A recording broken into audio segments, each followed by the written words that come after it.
ଗୋଟିଏ ବଣରେ ମାଙ୍କଡ଼ଟିଏ ଓ କାଉଟିଏ ସାଙ୍ଗ ହୋଇକି ରହୁଥାନ୍ତି।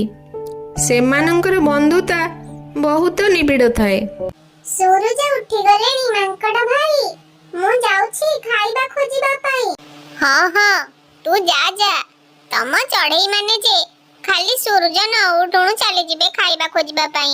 ମୋର କ'ଣ ଅଛି, ମୁଁ ଏଇ ବଣରେ ବୁଲି ବୁଲି ଦିଟା ଫଳ ଖୋଜି ଖାଇଦେବି ଯେ। ତୁ ଯା, ସନ୍ଧ୍ୟା ପୂର୍ବରୁ ପଳେଇ ଆସିବୁ।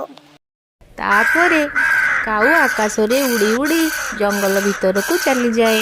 କାଉ ତ ଚାଲିଗଲା, ମୁଁ ଯାଉଛି ବଣ ସାରା ବୁଲିବି। ପାଚିଲା କଦଳୀ କୋଉଠି ଅଛି ଖୋଜିକି ଆଣିକି ଖାଇବି। ଏଇ ତ କଦଳୀ ଗଛ, କଦଳୀ ବଢିଆ ପାଚିଛି। ମୁଁ ଯାଉଛି ଖାଇଦିଏ, ଆଉ କାଉ ପାଇଁ ଗୋଟେ କଦଳୀ ନେଇଯିବି। ଏଇ ମାଙ୍କଡ଼ ଭାଇ, ତମେ କ'ଣ ଖାଉଛ କି? ପାଚିଲା କଦଳୀ ଖାଉଛି ରେ କାଉ। ନେ, ତୁ ବି ଗୋଟେ ପାଚିଲା କଦଳୀ ଖା। ଏ କଦଳୀ ତ ବହୁତ ବଢିଆ ଲାଗୁଛି। ଭଲ ଲାଗୁଛି ଟି। ମୁଁ ତୋ ପାଇଁ ଆହୁରି ଆଣିବି ପାଚିଲା କଦଳୀ। ଆଉ ତୁ ବି ଜଙ୍ଗଲ ସାରା ତ ଉଡ଼ି ଉଡ଼ି ବୁଲୁଛୁ, କୋଉଠି ଗୋଟେ କଦଳୀ ଗଛ ପଡ଼ିଲେ ମୋତେ ଟିକେ ଖବର ଦବୁ। ଆମେ ଦି ଜଣ ଯାକ ଯିବା କଦଳୀ ତୋଳିକି ଆଣିବା, ଆଉ ସାଙ୍ଗ ହେଇକି କଦଳୀ ଖାଇବା ବି। ଶୋଷ ବହୁତ ହଉଛି, ଯାଉଛି ପୋଖରୀରେ ଟିକେ ପାଣି ପିଇଦେବି। ଏ ପୋଖରୀ ହୁଡ଼ାରେ କ'ଣ କଦଳୀ ଗଛ, ଆଉ କଦଳୀ ଗଛରେ ବି କଦଳୀ ଫଳିଛି। ଗୋଟେ ଦୁଇଟା କଦଳୀ ପାଚିଛି।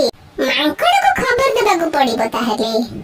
ମାଙ୍କଡ଼ ଭାଇ ମ, ଆରେ ମୁଁ ଉଡ଼ିଲା ବେଳେ ଦେଖିଛି ଗୋଟେ ପୋଖରୀ ଅଛି ଜଙ୍ଗଲ ଭିତରେ। ସେଇ ପୋଖରୀ ଉପରେ କଦଳୀ ଗଛରେ ବଢିଆ କଦଳୀ ପାଚିଛି। ଅଧା ଅଧା ପାଚିଛି ଆଉ ଅଧା ଅଧା କଞ୍ଚା ଅଛି। ତମେ ଯଦି କହିବ ମୁଁ ତମକୁ ସେଇଠିକି ନେଇଯିବି। ତତେ ସେଦିନ କଦଳୀ ଖୋଇଥିଲି ନା, ତୁ ବୋଧେ କଦଳୀର ମଜାଟା ପାଇଯାଇଛୁ। ଆଉ ଚାଲ ଆଉ ଡେରି କରିବା କାହିଁକି, ସେ ପୋଖରୀ କୂଳକୁ ଶୀଘ୍ର ଚାଲ।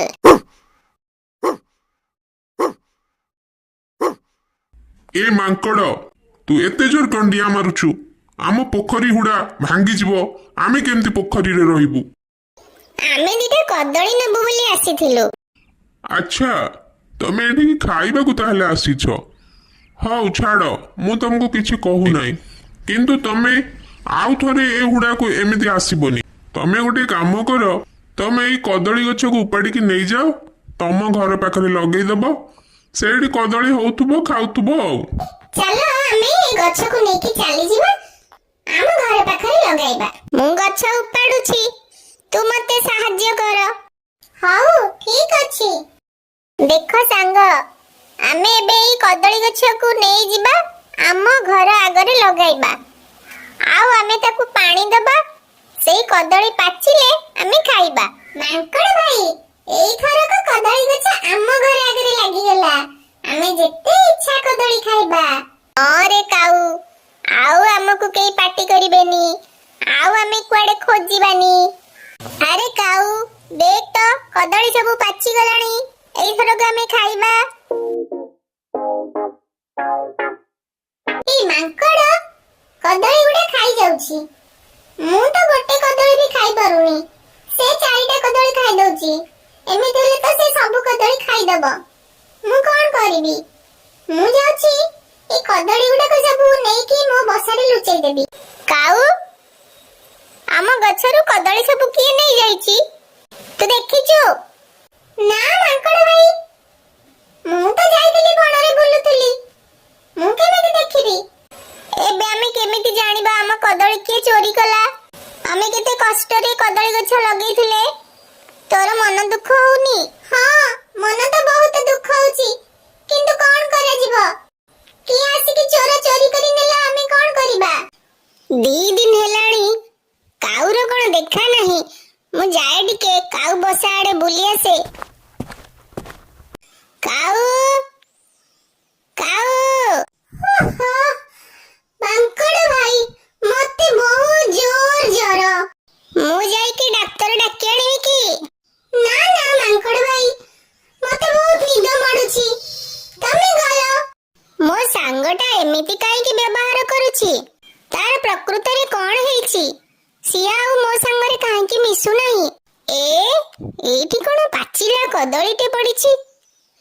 ଏଇଠି କୋଉଠୁ କଦଳୀ ଆସିଲା? କାଉ ଆଉ କଦଳୀ ନେଇଗଲା କି? ନା ନା, କାଉ ତ ମୋ ସାଙ୍ଗ, ସେ ଏମିତି କେବେ କରିବନି। କଦଳୀ ଗଛଟା ଶୁଖିଗଲା, ତା ମୂଳରେ କଣ ଆଉ ଗୋଟେ ଛୁଆ କଦଳୀ ଗଛ ବାହାରିଲାଣି। ଯାଉଛି ଖୁସି ଖବରଟା କାଉକୁ ଶୁଣାଏ। ଆଜି କାଉକୁ ଡାକିବିନି, ମୁଁ ଚୁପଚାପ ଯାଇ ତା ବସା ପାଖରେ ତାକୁ କହିବି, ସେ ଖୁସି ହୋଇଯିବ। ବସାରେ ତ କାଉ ନାହିଁ, କୁଆଡେ ଯାଇଛି ବୋଧେ। ଏ ବସାରେ କଣ ଏତେ କଦଳୀ ଚୋପା? ତାହେଲେ ସତରେ ସେ କାଉ କଦଳୀ ଚୋରି କରିଛି। ମାଙ୍କଡ଼ ମନ ଦୁଃଖରେ ଫେରି ଆସିଲା। ସେ ଆଉ କାଉ ପାଖକୁ ଗଲା ନାହିଁ। କିଛି ଦିନ ପରେ ମାଙ୍କଡ଼ ଲଗାଇଥିବା କଦଳୀ ଗଛ ପାଖରେ ଯେଉଁ ଛୋଟ ଗଛଟି ହୋଇଥିଲା, ତାହା ବଡ଼ ହୋଇ ସେଥିରେ କଦଳୀ ହୋଇ ପାଚିବାରେ ଲାଗିଲା। ହଠାତ୍ ଦିନେ କାଉ ଆସି ପହଞ୍ଚିଗଲା। ସାଙ୍ଗ ମାଙ୍କଡ଼, ମୋତେ ଦିଟା କଦଳୀ ଦବନି? ଆହୁରି ତୁ ପଚାରୁଛୁ? ତୁ ଆରଥରକ ସବୁ କଦଳୀ ଚୋରି କରି ଖାଇଛୁ, ମୁଁ କଣ ଜାଣି ନାହିଁ? ଗଛରୁ ସବୁତକ କଦଳୀ ନେଇକି ତୋ ବସାରେ ଲୁଚେଇକି ରଖିଥିଲୁ। ମୁଁ ତତେ କିଛି କହିଲିନି, ସାଙ୍ଗ ବୋଲି ଛାଡି ଦେଇଛି। ମୁଁ କାହିଁକି ତତେ କଦଳୀ ଦେବି? ଗଛ ଲଗେଇଲି ମୁଁ, ପାଣି ଦେଲି ମୁଁ, ଗଛ ଜଗିଲି ମୁଁ। ଫଳ ଖାଇଲା ବେଳକୁ ମୁଁ ଖାଇବି ନା ତୁ କାହିଁ ଖାଇବୁ? ଏବେ ତୁ ମୋ ଆଖି ଆଗରୁ ଚାଲିଯା କାଉ, ନହେଲେ ମୁଁ ତତେ ଗୋଡେଇ ଗୋଡେଇ ତୋ ଡେଣା ଦିଟା ଉପାଡ଼ି ଦେବି। ତାପରେ ମାଙ୍କଡ଼ ଡରରେ କାଉ ଉଡ଼ି ଉଡ଼ି ଉଡ଼ି ଉଡ଼ି ଦୂରକୁ ପଳାଇଲା। ସେଇ ଗଛରେ ମଧ୍ୟ ରହିଲା ନାହିଁ। ଶେଷ ହେଲା କଦଳୀ ଚୋର କାଉ ଗପ।